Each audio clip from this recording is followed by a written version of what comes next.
I'm your host, Logan 183. You're joining me for Heist, Monaco, Chapter 10. Now's probably a bad time.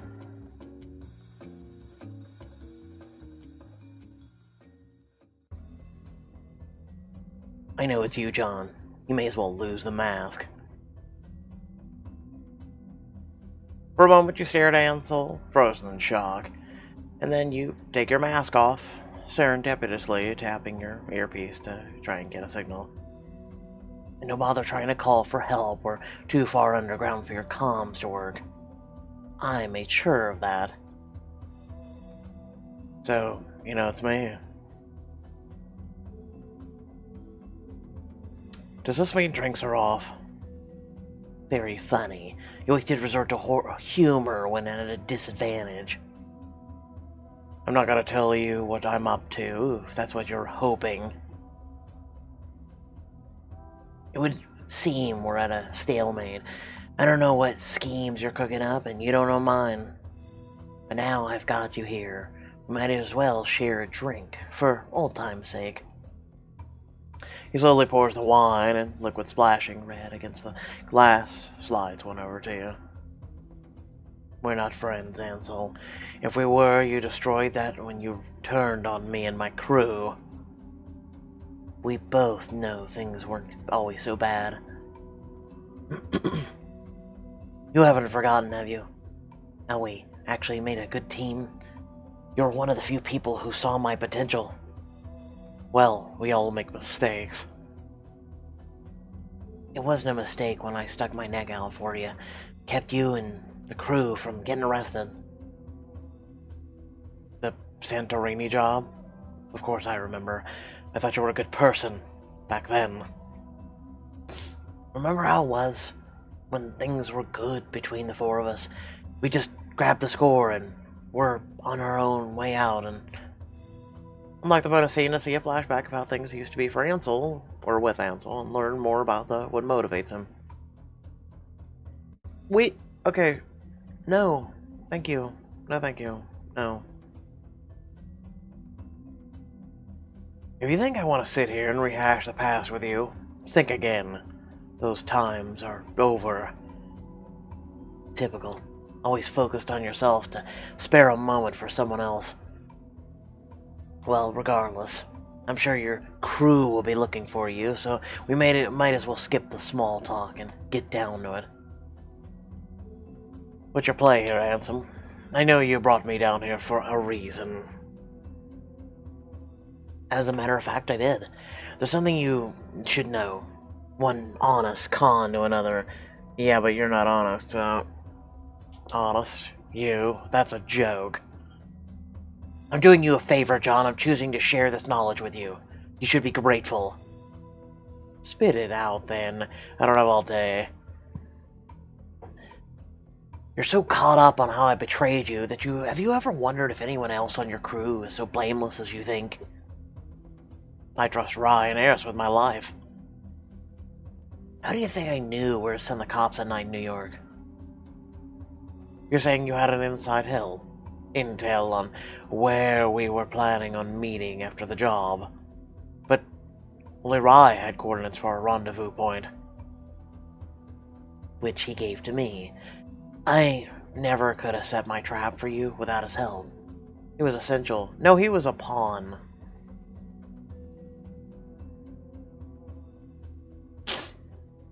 Rye helped you betray me. There must be more to it. Rye would never do something like that. This can't be the whole story. Does his motivation really matter? He made it possible for me to turn you in. Maybe you should be more careful with who you place your trust in. Ansel drains the last of his wine and sets down his glass with a satisfied sigh.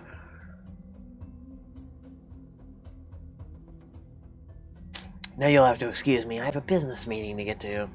And it seems you need to have a word with your crew. You're trying to divide us. It's not gonna work. I'm just looking out for you, John. Oh, and don't forget this. He picks up a mask from where you'd left it on the table, handing it to you with a mocking smirk. You linger behind for a moment after Ansel goes upstairs, trying to process what you just learned. Rye.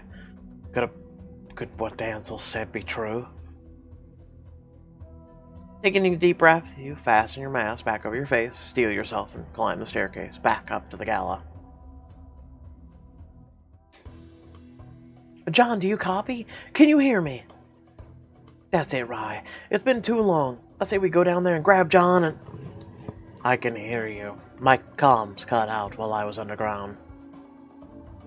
Thank God you're okay, John. We have trouble. Security was tipped off. The guards are looking for us. I'm not surprised. Ansel knows we're here. Looking around, you spot Ansel nearby talking to Sonia. She nods, repeating his orders into her radio. We'll need to get out. And out fast. Edison, have you planted the flash drive back on Ulrich? Not yet. I'm on my way now. Just need a few more minutes. You see security guards starting to circle the room, roughly pushing patrons aside as they scan the crowd for you. We may not have a few minutes. You find Ulrich in the crowd. He looks anxious at the side of the guards, trying to shake off Miranda in the beeline towards Ansel. Ulrich looks spooked. He must know that things are going south. He's trying to rush the meeting. We have to just slow him down until Edison gets here. Right, I need you to block his path. Physically. Restrain him if you have to. Just don't let him get to Ansel.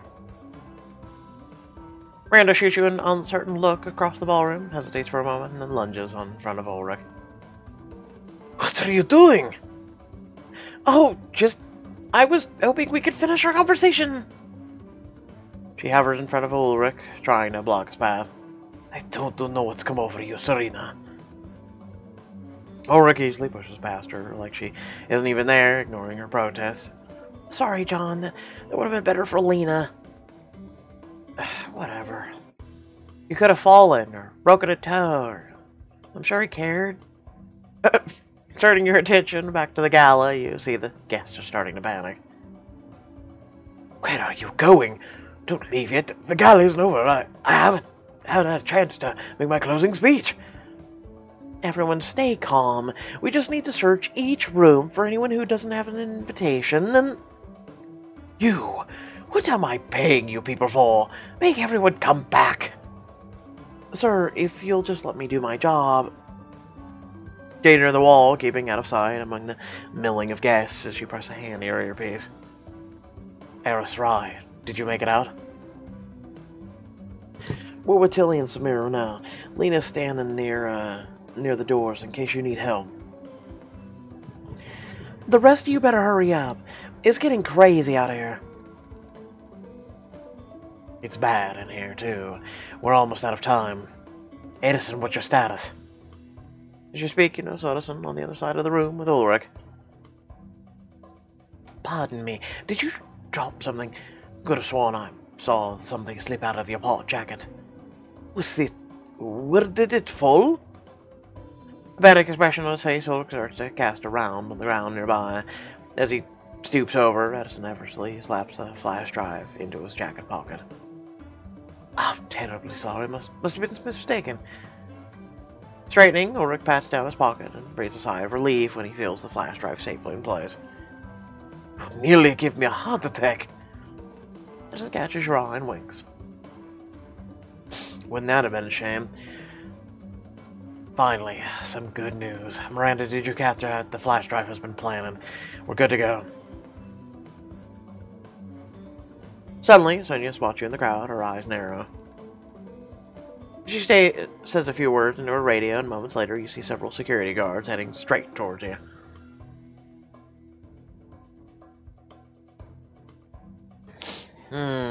We need to act fast. Miranda cause a distraction. Lena knock out some guards. Edison, do your thing. Lena knock out some guards. Thought you'd never ask. Moments later, Lena runs over from the doors and straight into the guards with a flurry of punches and kicks. Hey, what are you doing? Think you're... Not here to talk, just here to hit things. Without missing a step, Lena grabs the baton from the nearest guard's belt, swipes in a low circle around her, and knocking several guards off their feet. Now it's a party. That should do it, Lena. Meet back up outside. You run towards the doors with Edison, Miranda, and Lena close behind. Tilly, we're gonna need a quick getaway. About that, we got some company out here. And by company, I mean a whole big squad of cop cars outside the doors, keeping everyone inside. Guess they really want to keep the party going. We can't let that stop us. Tilly, I need you to sneak around to the side entrance. We use a side door that caterers came through, if you can get there without being noticed. Well, ain't quite as flashy a getaway as I was hoping for, but it's as smart as always, John. Run towards the side door, shoving past a few disgruntled caterers as you burst outside. Alright, Tilly, we're outside. What's your status? Just give me one more second. You see the van glide around the corner of the building, headlights off, moving slowly to avoid detection. Did anyone see you? Not a soul. Perfect. Last thing we need is a trail. Ryan throws him in the back door of the van, holding out his hand to you. Hurry, get in! For a moment you hesitate, staring at his outstretched hand, Ansel's words echoing throughout your head. Until the sight of an approaching guard snaps you out of your thoughts. Grabbing Ryan's hand, you let him pull you into the van. Miranda hops into the front seat while Edison and Lena tumble into the back behind you. Good, you're not dead. Now, can we please get out of here? Maybe my blackbird muscles are out of shape, but I am not used to crouching in vans for hours. We're all accounted for, so let's get back to... Stop right there! Where do you think you're going? Security guard raps on Tilly's window, trying to peer into the back. You gesture sharply for the others to stay quiet. I assume you're back here because you're on some business for Mr. Carlisle's gala. Sorry for the inconvenience, but the event is on lockdown. I'll need to know what you're doing before I let you go. Your escape plan helped you avoid suspicion. At least my escape routes threw them off trail. I'm gonna need you two to step out of the vehicle. Oh, hell no. You'll have to drag me out kicking and screaming. Nonsense. We'll do neither of those things. Now, what seems to be the problem, sir? There's an investigation underway, and we can't allow anyone to leave the crowd until it's been resolved. Oh, an investigation. Well, pardon us for wanting to go on our way and mind our own business. If y'all are doing it... The only way I could let you go is to thoroughly inspect the contents of your van. What? You can't do that. We got dangerous animals back there. Why would you have dangerous animals at a gala? Well, you know how the upper classes are, always looking for new entertainment. Yeah, see, we're lion tamers, and if you open those doors, we can order them to... lions, yes. Mr. Carlyle was going to bring them out as a surprise, but you see, one of them has rabies, so we need to get them out of here. Yeah, right now they're just foaming at the mouths and chomping... All right, I get it. Just get them out of here, okay? Dummy. Tilly pulls away from the gallon. Everyone relaxes as you see that no one is following you. That was quick thinking back then, Miranda. I almost thought we were made. So did I, when Tilly started talking. Hey! But we pulled it off nicely. Don't forget the broker will be expecting a copy of the plans we lifted. If we want to stay on the Rook's good side, we best deliver. Right, Samira, can you make another copy? In my sleep. But I do want to come with you and then you deliver it to the Rooks. Don't tell me you're another one who's desperate to join their ranks, are you? The Blackbird has always operated alone. I don't need the likes of them. But that doesn't mean I wouldn't like to say hi. Of course you can come, Samira. Then I'll get started right away. This second copy should be done in no time. Alright. I've had enough masks for one night. Take us home, Tilly. Back at the safe house, upbeat music blasts on the radio. I say we out. Gotta celebrate the way we deserve, with shots. Count me in. Hey, we somehow were a total disaster. I guess that's something to drink to. Not a total disaster? I thought we rocked that event. But as the jokes and quips buzz in the air, you can't help feel, but a ball of fire is burning through your stomach. Right, John? You ready to go? We're gonna head to a bar nearby. Rye slaps a hand amicably on your shoulder. We'll be right over. He stops when he notices your expression. His smile drops as he looks you over, frowning. You alright? You don't look so good.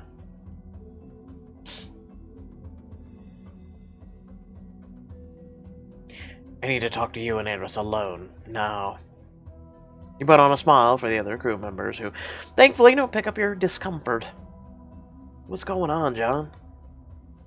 I don't want to talk about it around the others. What's holding you up? I need to talk to you and Rye alone for a second.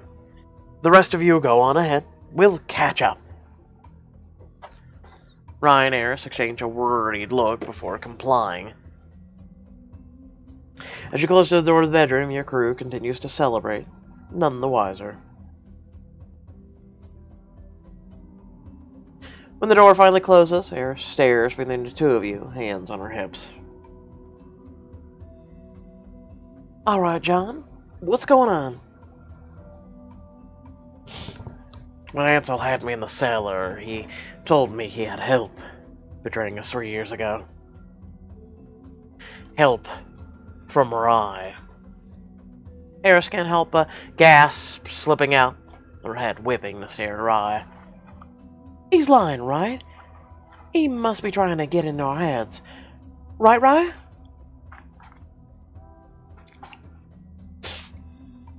It's true. I gave him the rendezvous coordinates ahead of time. Eris fumes, her eyes watering.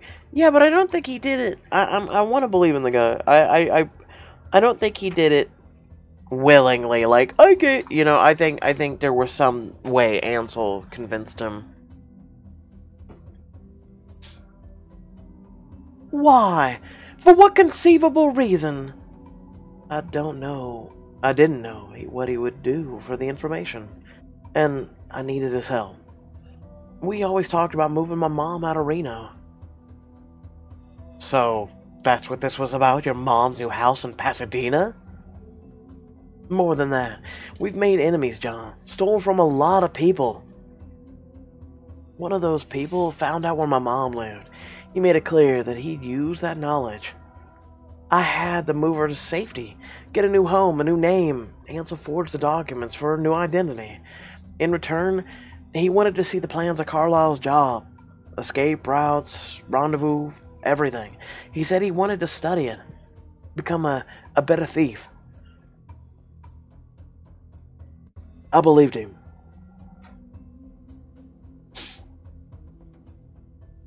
Why didn't you tell us sooner?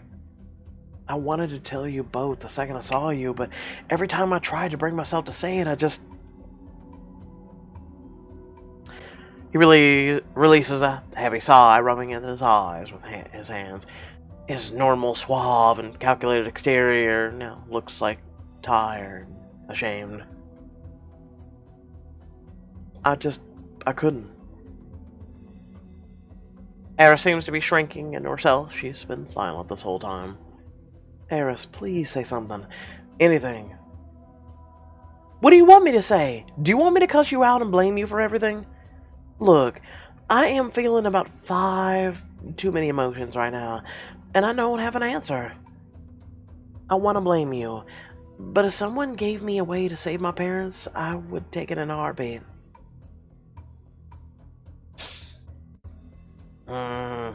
That's circumstantial. It's okay. This is a lot to take in. Rye steps up to both of you, putting a soft hand on each of your shoulders. Listen, you're my crew, like family to me. I'm so sorry for all the hurt I've caused. If I'd had any idea what Ansel was planning, I would have spit in his face right then. I can't change the past, but I will do everything in my power to make this right. I won't absolve your guilt anytime. I understand and forgive you. It's okay, you don't have to. I'd get it if you didn't. Really. No, I want to. You didn't know he would betray us, and I can't fault you for that. And taking the forged IDs, your mom was in danger, Rye. I can't imagine going through all of that alone. Rye's expression softens, he even manages a weak smile, the twinkle in his eye returning. Thank you, John, really. I don't know how I'll ever make it up to you, but I'm gonna try. Air shrugs out of his gentle grasp, heading towards the door. We talked enough. I gotta get out of here, clip my hand. I get it. Do what you gotta do. After Eris leaves the room, Ryan nods to you. You should go after her. I'll go out with the crew so you can have some space. I'm still committed, John. We'll work the job.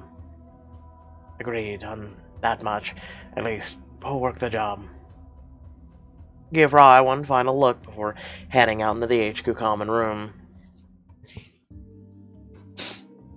When you leave the bedroom, you see Harris packing up a bag. Going somewhere. Sure as hell not staying here. I need to blow something up.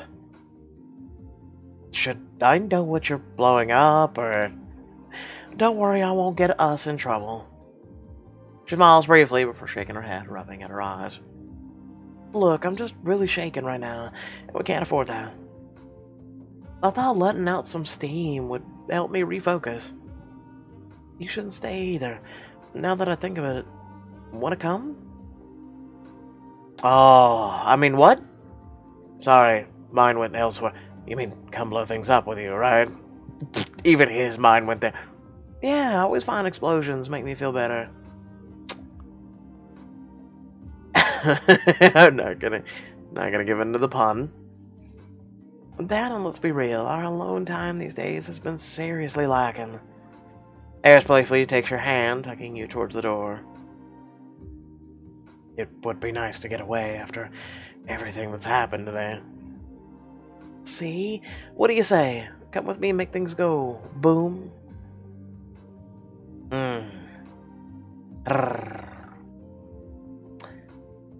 Need some alone time. I appreciate the offer, but after today, I think some alone time is just what I need. Alright, that's fair. Well, enjoy the alone time. I'm gonna go light the sky on fire.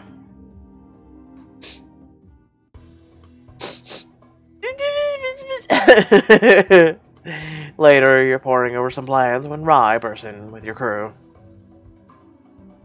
What's going on? Got in the small scuffle outside the club. Thankfully we got away, but didn't want to take any chances. Those chaps started it. We were just having a pleasant night, and... So you didn't lift that guy's watch? What? Of course I did. But only after they started it. Anyone injured? Scrapes, bruises, but nothing serious. Well, I'm glad to hear nobody's hurt, but should we be worried about the safety of our mission? We should be now. The people we tussled with, they had Triton badges. A Triton? The private security agency? One of the best. It looks like Ansel hired them, which means Monaco was now crawling with thugs who will do anything he orders. You guys had one job! Don't this up, and you this up! Chapter 11, hit me as hard as you can. Isn't that like what Captain America says? Oh, he says I can do this all day. Well, I don't know who says hit me as hard as you can. Oh wait, no, that's Vegeta. Never mind, moving on. That being said, I hope y'all did enjoy the video. Remember to like, share, and subscribe. Head down in the description below. Links to social media, Discord, and a few links to support me and my content. Speaking of my content, I want to thank each and every one of you who has pretty much contributed to what was going on with the whole computer thing. Pretty much without support from viewers like you, pretty much I would get nowhere. And pretty much support, I mean, let's be honest. I mean, it goes towards my special needs brothers. It goes to me. And what goes to me is pretty much me actually eating. So with that being said, for this month, I'm checking our members list, and right now we have 2 channel memberships, which is Big Sexy Red 1985 and Davis Lundgren. I know we had a third, unless YouTube's buggy. Who knows? With that being said, thank you both, and then also thank each and every person who has donated to the GoFundMe, as well as the couple of members who had donated through PayPal via Steam, and then those who actually stream, and then those who actually tune in to our Twitch channel, which, by the way, we have a lot of videos over there that you have not seen, and then also you will not get to see some, like, cinematics, some intros, songs, etc., that basically are kind of like, quote-unquote, literally banned. Literally, I can show you guys the screenshots. Literally banned on YouTube. Really sucks, but on Twitch, they at least fight for fair use. So yeah, with that being said, thank you all for tuning in, and I will see you guys in Desire and Decorum if you watch it. Otherwise, hopefully in the stream or another video. Peace out.